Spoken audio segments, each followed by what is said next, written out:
Well, good evening, Portugal. We're definitely into trigger alert territory, are we not? Michael Heron on the other end of the line in Lisbon. How are you, my friend? Good evening. I'm good. Very well, mate. How's everything going with you? All good? Yes, pretty good, and all the better for you agreeing at very short notice to co-host this football special tonight. The Portuguese football guide for expats. Of course, Portugal in the World Cup. And any self-respecting expat immigrant foreigner is going to find themselves not only in a cafe, they might be in a restaurant. There's going to be no escape from the TV, shopping mall, public space, car park, probably. There's going to be football everywhere, right? In the coming weeks. So for one good reason we're here, and that's to show expats how to behave in a public and football-oriented environment. Okay, Especially you Brits here. That's what you really meant to say. How to behave appropriately and remember to cheer for the correct team. No, just how to behave appropriately and not... Full stop. Yes, fair point. But then there is the polarity, isn't there, of which team to follow. But with the Brits, I guess you just follow England into as deep as they go into the tournament, and then switch sides and jump from one horse to another. So it might be that you end up on the side of Portugal anyway, as an England supporter this year. But not only that, I think people want to get a few things off their chest about this World Cup tonight, do they not? It is a virtue signalling. Well, in our earlier comment, I was saying to you, this is a virtue signalling bonanza, isn't it? At the moment, everyone with an opinion about every kind of human right that they feel is being disrespected at Qatar this year has something to say and might want to phone in on WhatsApp 913-590-303 and get that off their chest. We're here as kind of counselors in a way, aren't we, and helping people get those things off their chest. The Qatar counselors, you might say.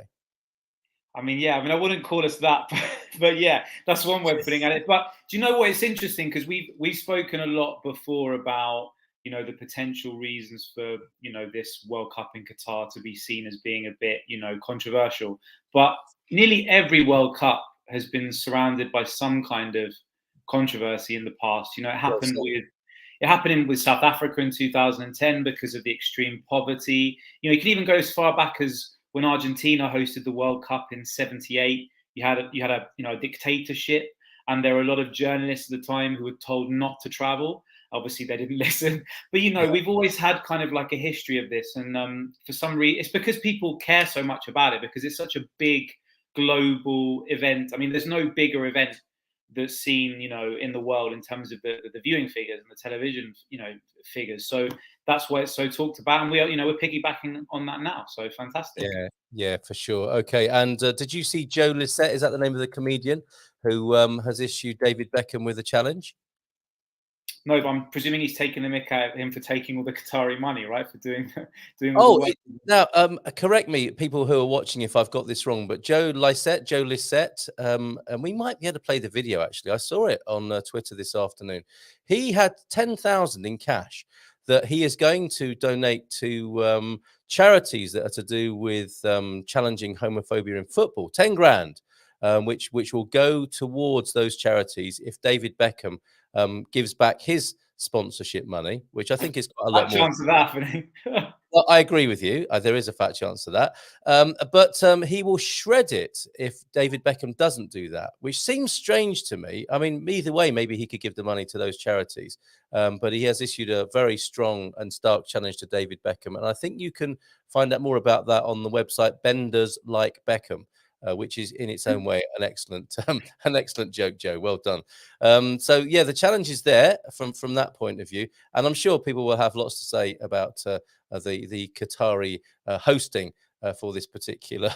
Well, our first comment is not that; it's a simple good morning from Binod Kumar Gurung. Hello, Binod. How are you? What brings you here this evening? Good to see you, my friend. Do you have a view on the World Cup? People quiet so far.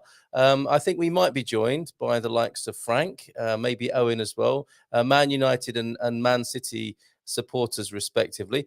What's going on with the fallout of Cristiano Ronaldo's interview with Piers Morgan?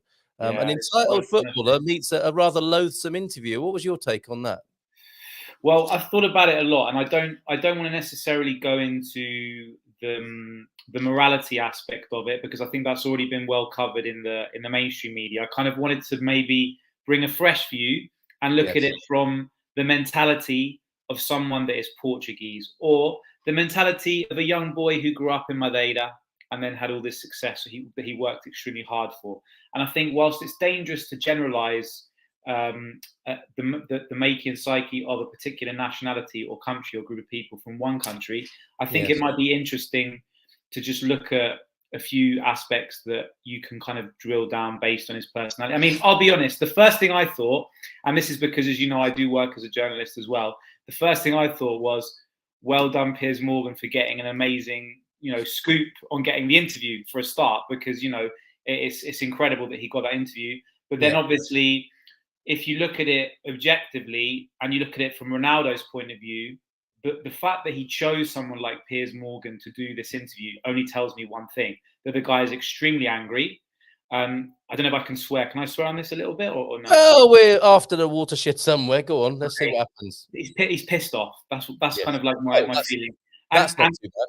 That's not too bad, is it? And also wants to cause maximum damage, because if you use someone like Piers Morgan as your platform and to help you tease out your answers, the look on his face when he announces the interview, he's like, the cat that got the cream. Mm-hmm. But I think, if I'm being very objective about it, I think a lot of the criticism that Ronaldo's had and the backlash that he's had in the media has been unfair for a number of reasons. But the main one, and this is the one that I kind of laughed at the most, is one of the journalists said, well, he's tainted his career now. It's like, hang on a second, mate. The guy's career is like one of the best ever. Like, he retires now, nothing could ever taint that career. Also, he hasn't committed a crime. He hasn't, committed anything, particularly bad. He's just communicated being annoyed about the fact that he was treated badly when at the club. And yeah, you could argue the timing isn't great. You could argue he was doing it for maximum damage, but it sounds like there's a lot of things that were happening behind the scenes that he didn't really like. And, at the end of the day, the guy's a winner. He wants to win. He's obviously re-signed for the club that he left in 2009. So he hadn't been there for 12 years. And he was saying things like, the kitchen is the same. The jacuzzi in the gym is the same. Like, basically saying this club hasn't invested in new infrastructure. They haven't invested in, basically the club is falling apart behind the scenes. That's kind of what he was saying. Yeah. And obviously he's earning a lot of money. He's being paid a lot of money. He hasn't performed as well this year.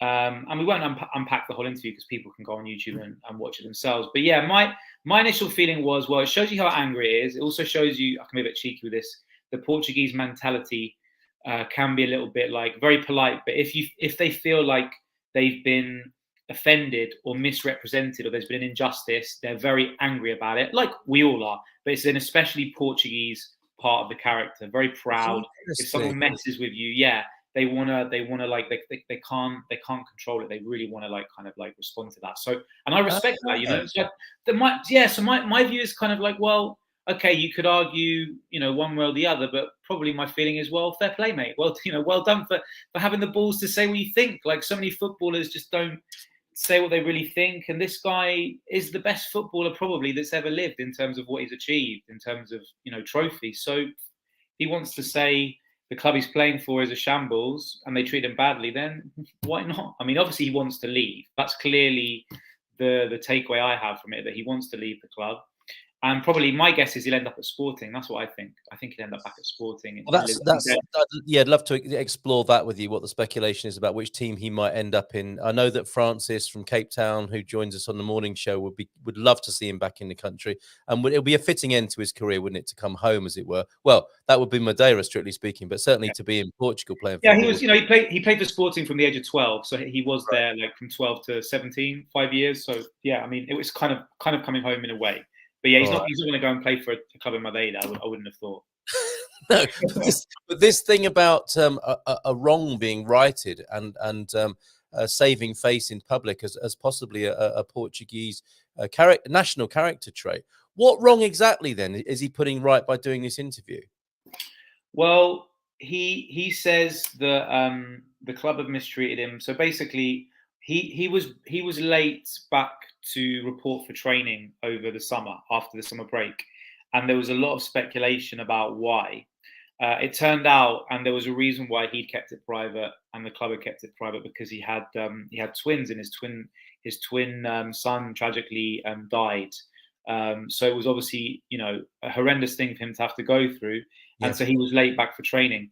But what he has said in this interview, which hasn't come out yet, I think it's coming out today and tomorrow. But we've had sort of vignettes of it on YouTube already. He said that his daughter had bronchitis and was only 3 months old. This was earlier in the season, and he wanted to be at hospital with his family and his baby just for a week, because he wanted to be with them. And he gave the impression that the ownership and management at the club at Manchester United didn't believe him or didn't take it seriously enough, and he felt deeply offended and upset by that. Okay. I think that kind of started the anger. Yeah, so this is what I think. And again, Portuguese, just like all of us, but especially Portuguese, family first, right? Family is everything, just like in Latin culture as well. So if someone messes with your family, then you feel like it's justified to come out and call them out. So that's why I think, in fact, a lot of journalists changed their mind when they heard him reveal that particular anecdote. So if you call it an anecdote, but yeah, that was pretty shocking. So yeah, his grievance is mainly to do with that. Okay, interesting. Anita in Lisbon is here this evening. Good evening, Anita. Actually, when you're in the chat, could you please say who you support nationally and who you'll be supporting in the World Cup this year as well? That'd be really helpful. That'll be Binod, Paul, Owen, and Anita so far. Anyway, and I know others are watching, so you lurkers, please come forward. Say who you're going to be supporting in the World Cup, and say who your domestic Portuguese team are if you're in Portugal or elsewhere in the world. Man United is a business, says Anita. How did they allow an employee to get to this unhappy and so angry? And I suppose that can happen. This is show business, isn't it? As much as it's football, it happens with musicians, it happens with actors and film stars. And why wouldn't it happen in the high stakes world of football as well, right? I mean, it's not as simple as it as him going to HR to Man United and say, I've got a bit of a grievance, can we sort it out? It's not going to work out like that, is it, with somebody like CR7? No, and let's not forget, these guys have massive egos, and probably his ego is the biggest of them all. But in his case, it's kind of warranted, because he's the best, or was the best, or one of the two best for so many years.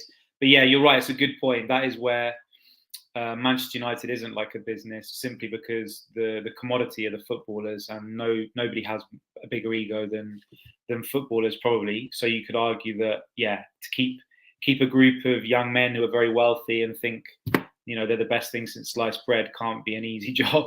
But that's what the manager's paid to do. Yes. And clearly Ronaldo feels like he hasn't been looked after or valued properly. Yeah, and perhaps if Alex Ferguson had told him to shut up and behave himself and follow a certain route, he might have done that. But there isn't the same. There wouldn't appear to be the same sense of trust, allegiance, and what would you call it? Loyalty there, right, in the club. I think Anita, that's part of it, Anita. And this is worse for him, because he's kind of come back. Well, he's literally come back, right? And in fact, he said in the interview that he feels since Ferguson retired that the club has kind of gone downhill, which we can all see from the outside by the results on the pitch. It's not difficult to see that, but he's kind of saying that, that it's deeper than that.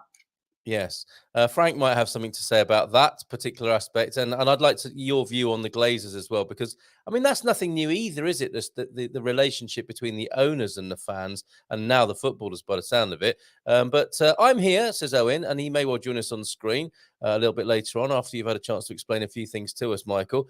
14 louts from Man United, but a mighty 15 players from the current Premier League champions Manchester City playing at this year's World Cup. That's how many are in the squad? I mean, that's 29 players already. How many are in the squad? No, he means foreign. He doesn't mean English players. He means players. I see. Right, okay. Yeah. But the worst thing is he's actually counted them all to see how many. Yeah, sorry, that was a terrible mistake of mine as well. How ignorant of me as well. I'm covering up for you there, possibly, Owen, and your train spottish approach in this regard.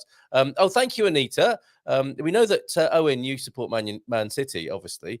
Who are you going to be supporting in the World Cup, though, Owen? And Anita tells us Portugal in the World Cup, Benfica in Portugal. So you won't be too happy to see Cristiano come back to Sporting. Pirates in South Africa, and up the Arsenal in the United Kingdom for Anita. Oh, yes, Michael, says Owen. Yes, certainly have been bean counting the players just for the sake of supremacy. One of the simplistic things that we'll hear now and throughout the World Cup are those, grown men chasing an inflated bladder and getting paid too much and falling over and kissing each other, etc., etc. And these sorts of sentiments like simply ban football. It's too big for that, isn't it, Michael? I mean, football has its knockers, of course, and critics, and more so this year with lots to go at, you might say. But there's no way that anything is going to really change in the mighty machine of football. Impossible.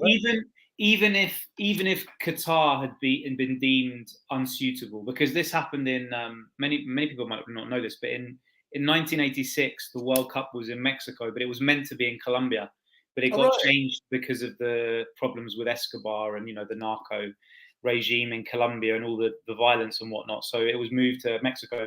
So I mean, a World Cup is never, unless there's a war, which obviously happened with the two world wars. With World War II and obviously the war, well, not the war, but the pandemic, because the Euros was cancelled in 2020. It's going to be in 2020 and it was moved to 2021. Unless something like that happens, a World Cup is not going to be stopped because of a human rights issue, which is sad in a way, but also that's just the power of the event and how big it is. And not many fans. I mean, people who don't like football might well say, that's it. I'm definitely boycotting the World Cup. I'm not going to watch it because they weren't probably that bothered anyway. But there are not going to be many football fans, are there, who are going to take that particular action of voting with their eyes, as it were, and not watching the games? Let's face it. No, and that doesn't mean, does it? That doesn't mean that they're not sympathetic to the cause. This is the problem here. I think you can be against homophobia in football or anywhere, in any context, and still enjoy and want to watch the World Cup. This is the problem, isn't it? At the worst level of virtue signaling and people banging the drum, as it were, the inference possibly, or the implication rather, is that you're a bad person if you watch the World Cup. No, that's ridiculous. That's ridiculous. Yeah. I mean, I respect you if you don't want to watch the World Cup because you believe so strongly in not watching it, but it doesn't mean you care more about human rights than me if you choose not to watch it. That's ridiculous. That's just ridiculous. Like that protest is absurd. Like, you're not making any difference to how Qataris are being treated in Qatar or indeed other countries in the Middle East because you choose not to watch the World Cup from your home. That's ridiculous. But I respect you if that's what you want to do. Of course. Yeah. But you might also say, well, then go and boycott your supermarket for being involved in capitalism, because that's why so many people died putting the World Cup together, right? Because of the forces of capitalism. They ban cars because so many people die of car accidents every year. Yes. The list goes on. You can find all sorts of tenuous arguments like that to be against certain things, and it's good to talk about it. It's good to talk about it because it was outrageous that they got given the World Cup. It really was. The fact that it was going to be in the summer originally, at 50 degrees, and then they had to move it, and obviously all the corruption that happened with FIFA that's come out, and there's a lot of content about that people can watch, especially on Netflix. So but we're not here to talk about that. We're not here to talk about that now. But yeah, I mean, it is what it is. Oh, before we do not talk about that right now, can we just talk a little bit more about benders like Beckham before we get into how you might integrate as an expat in a Portuguese cafe in the next few weeks? British comedian calling on football icon David Beckham to tear up his deal with Qatar to be their ambassador during the FIFA World Cup, or he'll shred 10 grand. That's from this particular website, One News of New Zealand. That'll be 19,000 Kiwi dollars there in cash. Joe Lycett made the demand in a video posted to Twitter overnight. In it, he called on the footballer to ditch his multi-million-dollar promotion deal with Qatar, or else he'd shred the money in a live stream in a week's time, along with Beckham's status as a gay icon. So that's what's on the line for Joe Lycett, is David Beckham's status as a gay icon, which will also be kind of metaphorically put in the shredder. You can find out more about that at benderslikeBeckham.com. Thank you very much, Alex, for your comment. I do feel sorry for Ronaldo. When you lose a child, your brain must go to mush. As I am Scottish and a Celtic fan with a house in Portugal, it's Portugal all the way for me. Great show, Carl. And there is a Celtic and Portugal connection. Aren't Sporting and Celtic connected, Michael? Is that right? They're connected in the sense that when Celtic won the European Cup in the 60s, they won it in Lisbon, and Look that's at what you. they were called the Lisbon Lions, the team that won that trophy back in I'm going to say 62, possibly something like that. I don't know if that was in a sporting stadium. It may have been. And maybe do they play in green? Oh, you mean do they play in green and white because of Celtic? That could be why. I Could be the wondered inspiration. Yeah, Yeah. maybe. But they play. I think the Celtic their hoops, right? Whereas the Sporting are stripes, so it's a bit different. But I'm yeah, sure. it may also be that connection as well. Yeah. Yeah, I'm sure Alex will be able to tell us on that. And thank you for your kind words. Great show. Anita in Lisbon, shredding money, throwing eggs. Seriously? I think that's bringing together another bit of direct action this week, where King Charles III had eggs thrown at him. Poor old pensioner, just going about his business, doing his job with his wife, walking down a street, and some young fella throws some eggs. I did hear, though, that Charles himself has 5 eggs delivered to him in the morning. I don't know if this is true or not, but this is what came out as a result of the young man who was the egg thrower being questioned. One of his defense when he was accused by Piers Morgan, actually, of throwing eggs and wasting them. Well, King Charles III has 5 eggs delivered to him in the morning in various states of boiling, and he eats the one that he likes best and throws away the other 4. Maybe King Charles could throw those at people out the window of Buckingham Palace. Anyway, thank goodness I can watch the football and forget about all the craziness in the world. Now, there's another way of looking at it, right? All of the politics and upset virtue signaling, whatever you might call it, political awareness is being brought to the football. But some people go to the football to forget about all that malarkey, don't they? And what would be wrong with that? Agreed. I can't disagree with you. I can't disagree Yes, with you. I mean this would be the relief, wouldn't it? I mean, for the working man. Not that I know a lot about that, but for the working, assuming we do well. But if we draw or lose to the US in the first game, then I think national sentiment and patriotism will rapidly disappear down the toilet. true, So, but but the game itself will be watched and consumed, don't it? As you could argue, as relief.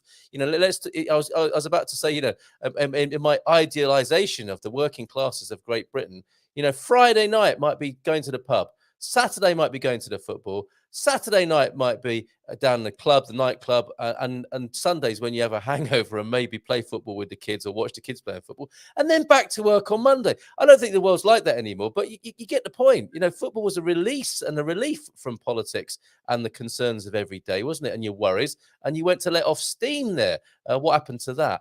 Owen, 1967. There you go. Thank you, mate. Yeah, see, I knew it was in the 60s.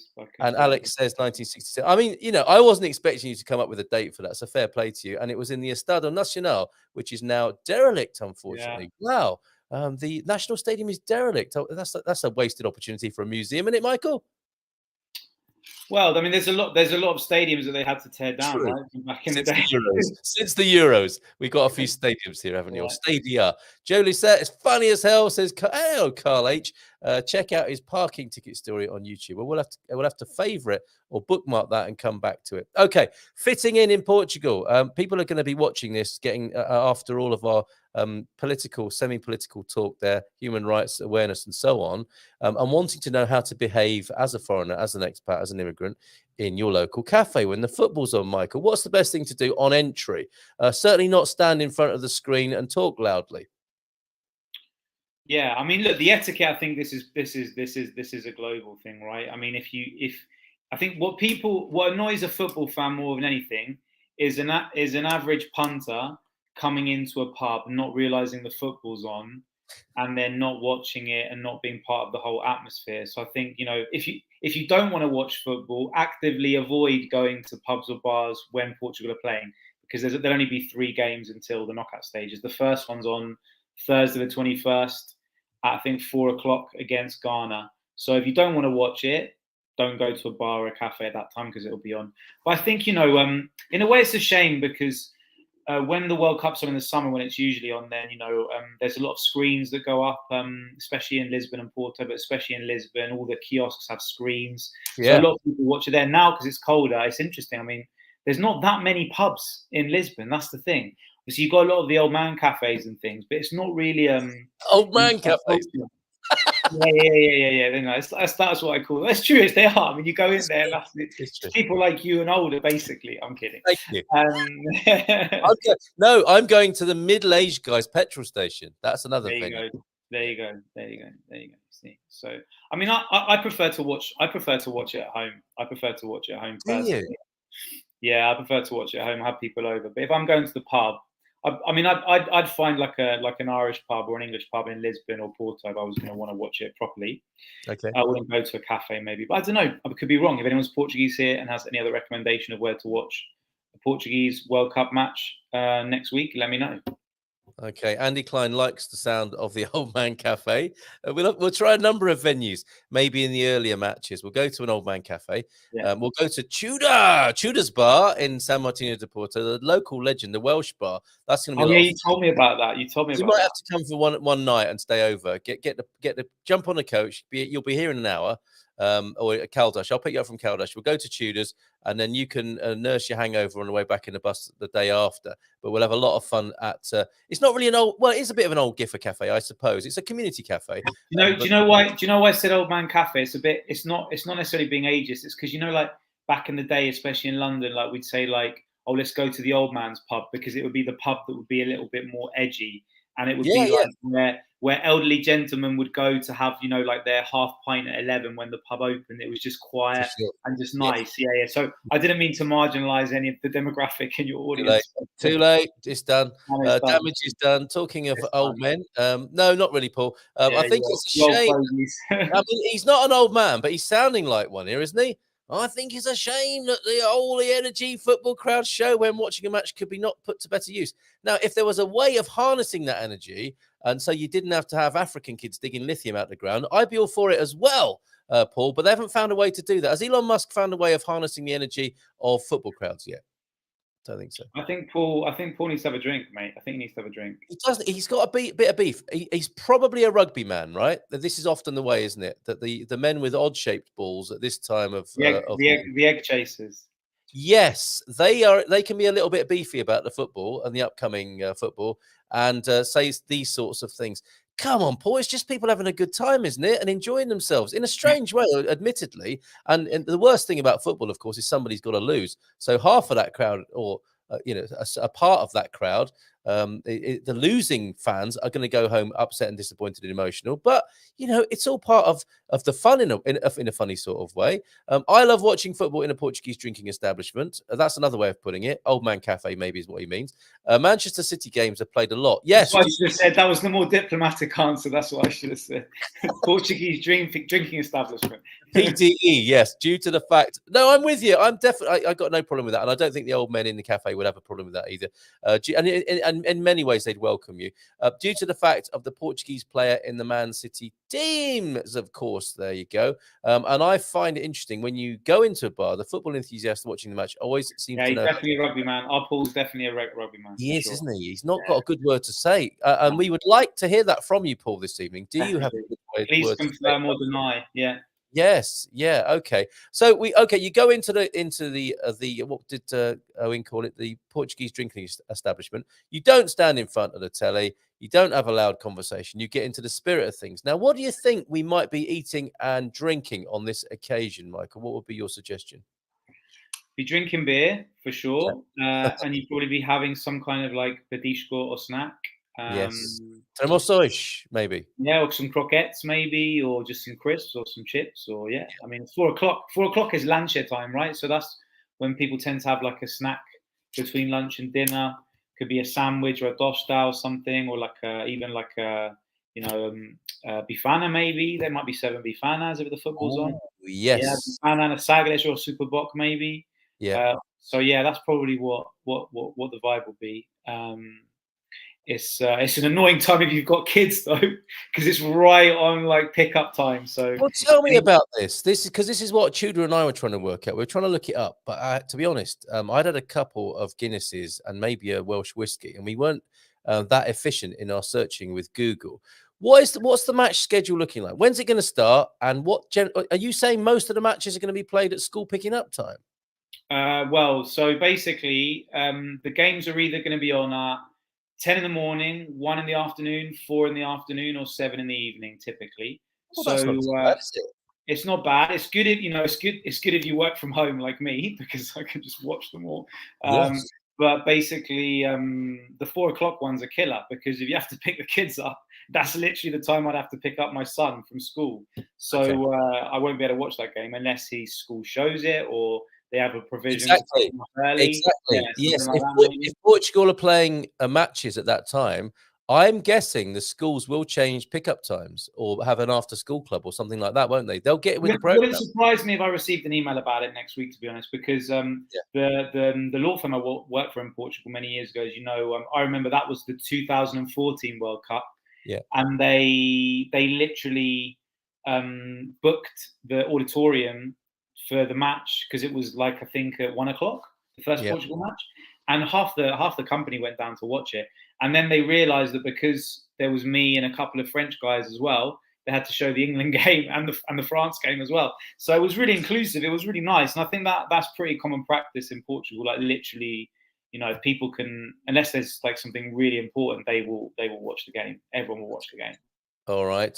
So we should know a little bit about Cristiano Ronaldo as well, shouldn't we? And maybe give a knowing glance across the room when he's on the pitch and pulling off some of his incredible athletic skill. What have you got a little bit of a primer about Cristiano Ronaldo? You said he started at Sporting as a teenager, obviously headhunted for Man United early in his career.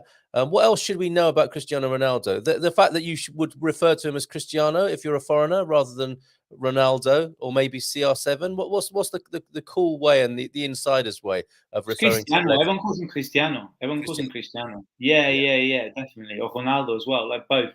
Like Okay. both. I mean, obviously his story has been extremely well documented. But he came from a very poor family in Madeira. Father was an alcoholic. Died when he was quite young. He was very young when he was scouted by Lisbon. So imagine, 12-year-old boy, Madeirense, probably never left Madeira in his life. All of a sudden he's in Lisbon, staying with a family, trying to make it as a professional footballer. And at the age of 17, he's basically, scouted by Sir Alex Ferguson. In fact, there was a famous friendly between Manchester United and Porto in 2002 or 2003, around then. And basically, the Manchester United team had just come back from a tour of the US, so half the players were jet lagged, but he destroyed them. And apparently, the story goes is that at half time, Ferguson went up to the then chairman at the time, who it wouldn't have been Martin Edwards, it may have still been Martin Edwards, who basically said to him, like, you need to buy this player immediately, you need to sign him right now. And the next day, and there was interest from Real Madrid, there was interest from Arsenal, there were a few clubs, and basically Man United were really smart. They sent a private plane out to pick him and his mum up and a few of his entourage. Came out with Jorge Mendes, who was his agent. That was probably one of the first big deals that Mendes did. And basically, Ferguson was really honest with Ronaldo because he said, look, I'll look after you. We give our young players a chance, but you won't start yet, but I will give you a chance and you will play. And I think that honesty kind of and that's what you said earlier about trust. And maybe this interview, him giving it and criticizing the club because he doesn't trust them, that's 100% a reason that he's angry and knows it hasn't worked out for him because he doesn't trust the people in charge of the club.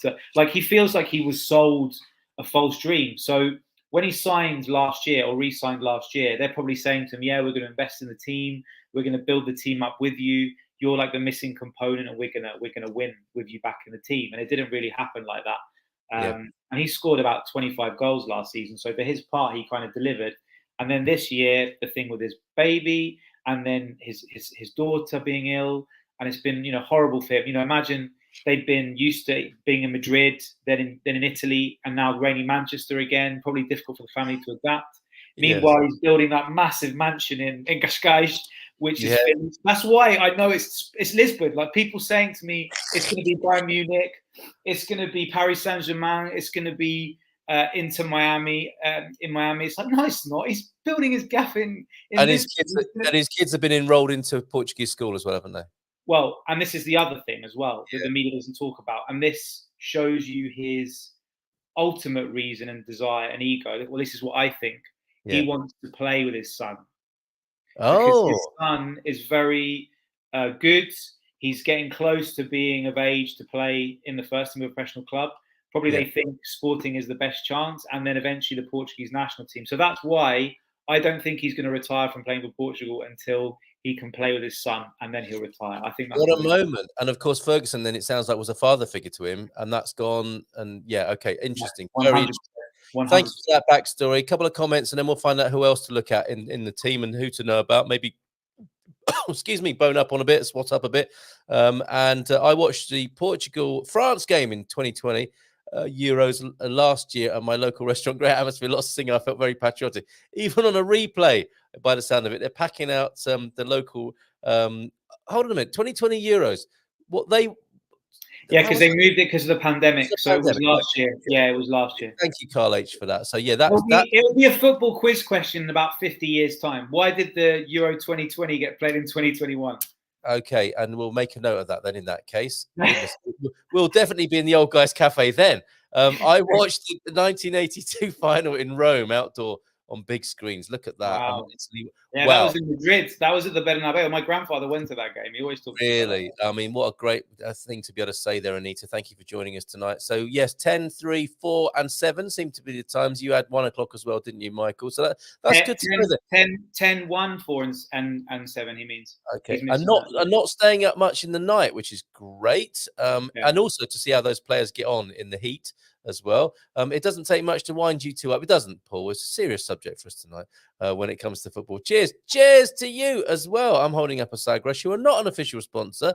I think Budweiser are, and they've been asked to move their bars out of sight apparently, or that might just be some anti-FIFA PR puffs that were going on today to stoke up the. I mean, definitely no publicity is bad publicity at the moment, is it, for the World Cup? It's going to be everywhere, and all of these negative stories, so as it were, negative stories, are just going to remind people that the World Cup is on. I don't think it's going to stop anyone watching the World Cup who wasn't going to watch it anyway. I mean, this is where I don't think that many people care about it. I mean, it depends where you look, right? Obviously, if you go on social media, then yes, but I mean, I don't. When I talk to the World Cup with people in Portugal, no one said to me, "Oh, but what about the poor workers in Qatar?" Like no one's not because people don't care. I guess you're desensitized to it in a way, aren't you? Because of it, and probably. I mean, look, I'll be honest with you. It's not a good look for Bex to do that, is it? Really? I mean, does he need that money? Should he be? It's one thing to be a broadcaster or a journalist during the World Cup in Qatar, but it's another thing to go and basically sell your soul to the devil in a way. I mean, it's a bit much. Yeah, fair enough. Okay, who else do we need to look out for? And Owen will be joining us in just a moment. Who else should we look out for? Who do we need to know about in the squad? Because it's not just a one-man squad, is it? With Cristiano, who else is a notable? There's quite a few. You've got. I mean, Owen will be able to talk about it. You've got Bernardo Silva at Manchester City. Maybe we should let Owen answer that question. All right, Owen. Good evening to you. Good evening, gentlemen. How are you both? Can you hear me okay? Yeah, well, you seem to get yourself a nice place next to the boiler there, keeping warm in the north of Portugal. It's not on. Who from the Man City squad do we need to know about in the Portugal squad? Ruben Dias, good in defence. Bernardo Silva, great up front. João Cancelo as well, who's a nice. Well, he seems to play all over the pitch, and he's having a blinding season for City at the minute. So João Cancelo, Ruben Dias, and Bernardo Silva. Yes. Okay, thank you very much for that. Carl has no idea who any of those are, by the way. Oh, very you will after the World Cup, I'm sure you will. Exactly. That's why I'm asking the question. Okay, how many Norwich players are in the Portugal or England teams there, Michael? Well, none in the Portugal-England team, but we will have a player in the US squad. Really? Yeah. Get on. Yeah. Okay. Yeah, we'll have a player in the US squad. In fact, I was talking with my Norwich mates about this the other day. Josh Sargent is called. We're thinking, like, what would we feel like if in the first game England play the US and Josh Sargent scores for the US? And basically, my mate said, well, as long as England win and he scores a couple of goals and it increases his transfer value, then we'll all be happy. So I think that's what we want. Good for the club. Excellent. Okay. Owen, what do you do when you go into... well, where do you watch the football? Do you go to the Old Guy Cafe or the Portuguese drinking establishment? And what's the protocol you would commend to immigrants, foreigners and expats who are getting used to... I mean, America, let's talk mainly about Americans here, because they haven't got a clue, have they, what's going on, a lot of them. So what should they do and how should they go about entering the bar, and what might they eat and drink from your point of view?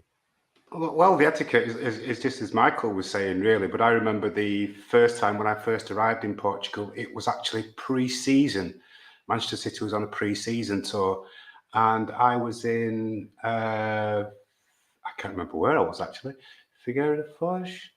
I can't remember where I was, but I was at an estate agent's just seeing a friend, and as he was seeing another client, I actually walked into a bar just to have a drink, and I'd mentioned that if they could put Sport TV 2 on, and the guy luckily spoke English, and he said, "Why?" I said, "Well, my team are playing Manchester City, and there's some Portuguese players playing," and he switched it automatically off the daytime program that they was watching and put the football on, and it was just a general chat. We just got chatting about the Portuguese players and about how well Manchester City were doing at that particular time.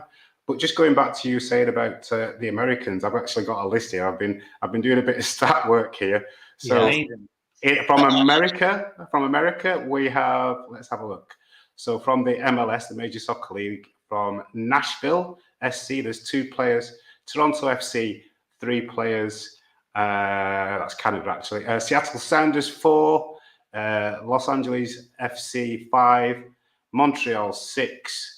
And yeah, that's it from the list there. So America, there are obviously quite a few MLS teams, players in the World Cup this year. So it's looking really good. MLS, really. What's that? Is that the North American League, basically? Major League Soccer. So it's Canadian. Some of the Canadian teams as well as the US sides as well.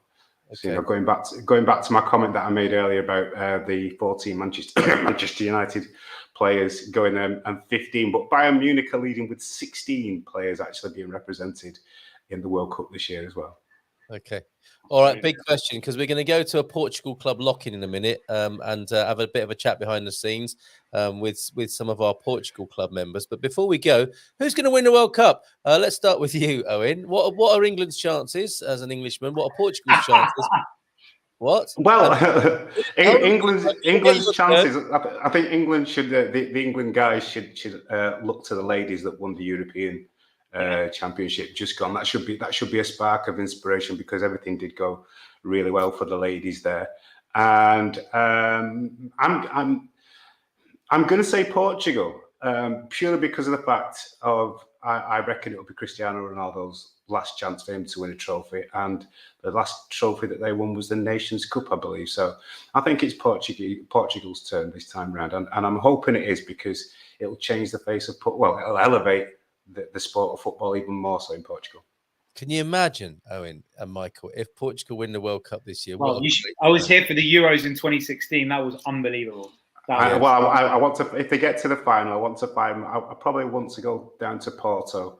Obviously, that being near to where I am now, and probably watch it on the large screen, or just literally just sit back on the square and just watch everybody, because I've seen posters in some of the Benfica bars when Benfica won a trophy some time ago, and the city was just crammed full of people, and there was all red flares and everything going. The atmosphere looks brilliant. So probably going to find myself a little seat and watch the fan zone if they get to the semi-final or even the final, just to watch it and just to soak in the atmosphere. Can you explain what Benfica bars are? Because this is an interesting phenomenon. It might be a nice home for a foreigner to pop in there and get to know their local Benfica supporters club, right? That's right. And one of the things that I've found here as well is that the clubs like Sporting Benfica, they do have sport clubs, not just in the respective towns, but all over the place as well. So it's obviously football is very dear to the heart to the Portuguese people here. So it's a massive thing, really. I'm quite excited about it. I'm quite excited. So you can find out where your Benfica sports bar is and go along there and make some buddies for the whole progression of the World Cup, by the sound of it. Absolutely, or any other of the Portuguese clubs. Probably the main two. I've only seen those. I think Benfica are really leading that, aren't they? With the sort of local parochial bars. I would say so, yeah. But there are other versions of that, so watch out for that. Thank you for your tips, Owen. Michael, you laughed out loud before you. No, when you said England. That's why I laughed. No, because I was looking at the betting odds earlier today, because I'm not a betting man, but I sometimes have a little flutter at the World Cup, top goal, like for Golden Boot, for top goal scorer, because normally the odds are really good. But to be fair, the odds for the winner are quite bad. But when I saw England was 7-1, I was like, no chance, no chance. I'd love Portugal to win. I don't know. I've got a feeling they will be. I don't think it will be a European country just because of the weather. I think it'll either be Argentina, Brazil, maybe an African country, maybe Senegal, maybe possibly. I was thinking about. Do you know what? I was thinking about this because the African players will be used to playing a tournament around this time of year because you normally have the African Cup of Nations in January. So I think like players like Mane, Salah, they'll be bang up for it. And I don't know. I can see England could get, if we get through the group. I mean, I'm laughing to myself because how could we not get through a group with Iran and the US? But nothing would surprise me. But if we do get through that group, we could be playing Senegal in the second round. And I know what the British media will be like. They'll just dismiss them. But I think if we get Senegal, we're fucked. We'll lose. We'll lose. Yeah, I agree, Michael. I definitely agree. Especially if we play Maguire in a back three. Oh gosh! But to be fair, I mean, I'm obviously, I'm a Manchester City fan, but the back two, the defensive pairing of John Stones and Harry Maguire, they are good when they play together. And that's the only good thing I will ever say about any Manchester United player. Because Stones makes him look good. It's not because Stones is definitely the brick wall there. Yeah, Maguire is quite dire. Yeah, Maguire is quite dire. Is that what they sing? No, but I should write a song about it now, though. Yeah, that's one of the climate things they sing. Talking of which, I think there was instead of an Hola Bon Dia Alegria, there was an Hola Bon Noite. It's football night. That I think you were trying to push us towards, Michael. You know what? We may bring that up further down the line, and we've just had a really good idea in. Before we go there, let's honour Nubinet's contribution tonight. Choices are United States, Mexico, and that'll be SN for Senegal, won't it? My teams. I always root for African teams. My area is very soccer focused. Well, we'll look forward to your company as the tournament progresses. And maybe we will do a few more of these shows. Maybe we could do some watch-alongs. I don't know, but it would be really great if our community could be involved in some way and stick together during the World Cup, especially if Portugal get through to the later stages. Oh, and I'm from Leeds. No matter where you go in the world, they all know Leeds United and remember them. Yes, marching on together. That's a Leeds song. Marching on together. I've got to tell you a little funny that I've been reading today on one of the Manchester City fan sites I've been watching, because obviously one of the best strikers in the world is not represented this year because Norway haven't qualified. Erling Haaland isn't going, and we know how many he's leading goal scorer in the Premier League at the moment. He's actually, the Golden Boot gets to the most scorer of the season, and he's already surpassed the goal scored of last year's Golden Boot winner. But actually, Ashton United, who are a small little amateur team, have contacted Manchester City. Have contacted Manchester City to see if they can go and play for him, seeing as though he's not going to the World Cup. It's all been done in jest, but you never know. Very good. Can we do a sweepstake? Now, this is a good idea, isn't it? Great idea. We could track the progress. As long as we can rig it so I don't have to pick England. Yeah, wouldn't that be funny if you get England in the sweepstakes? So, okay, great idea, Carl H. Let's do that, and we'll track the progress on Good Morning Portugal website, and maybe do the draw on the morning show one morning, so we can include you in there. Drop me a line if you will. Anybody who's interested in being in the sweepstake.